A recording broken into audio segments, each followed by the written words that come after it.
Alright guys, this is the Mossberg 42M. This is a 22 long rifle bolt action. It was made, I believe I dated this one around 1943. Not sure if you guys are going to be able to see anything on the barrel. I don't think you will be able to. But this was my wife's grandfather's gun, and I believe this was his Navy training gun. He was in the Navy in the mid-40s through the early 50s. So I do believe this may have been him. This is a very accurate gun. This is the 42M. Again, let me see if I can get it to focus. The barrel markings are fairly light.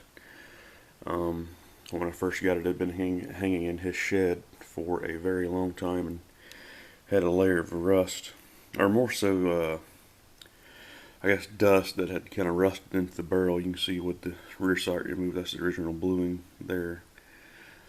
But very neat weapon. You don't find 22s of this quality anymore. It's got the aperture peep sight on the back, and on the front it's got those. It also has interchangeable front sight post, which is really neat. You can pop the front sight hood off, and there's a little release, and you can flip up whichever one you want for whatever style shooting you're doing.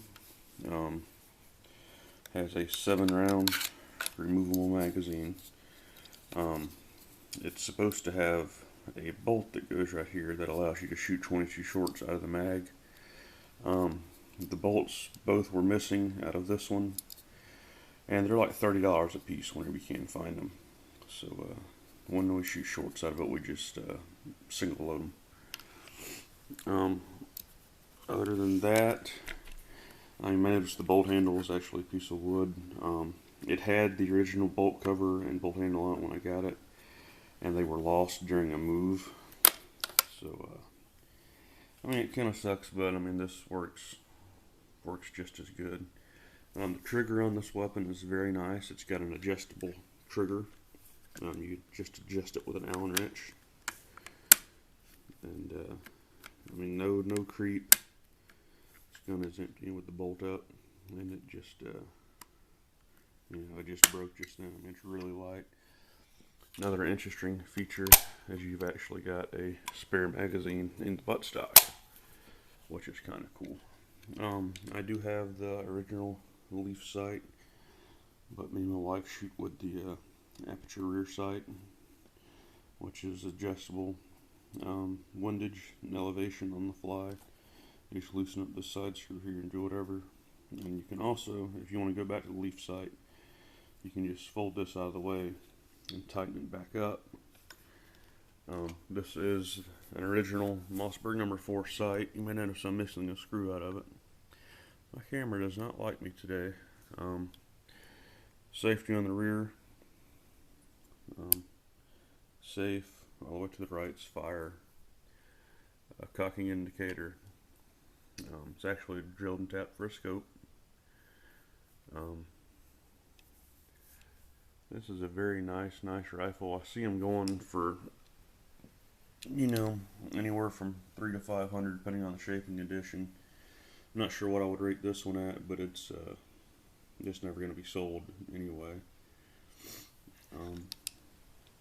So it's a really nice rifle. It's very, very accurate with the rear peep sight here. My wife was able to actually punch the primer out of a shotgun shell at 25 yards. And she only did it once, but after that she continued to hit almost dead center of the shotgun shell every time.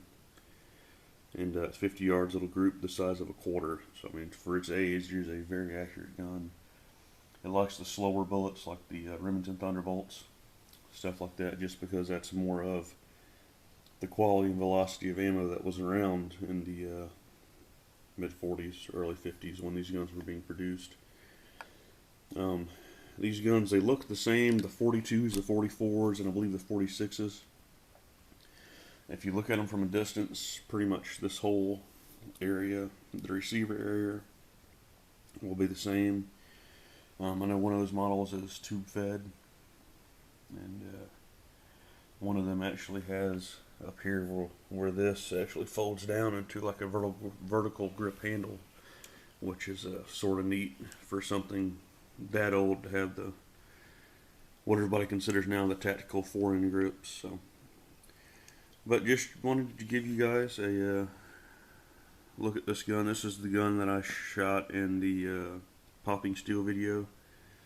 Shooting steel at 75 and then 100 yards. So there it is.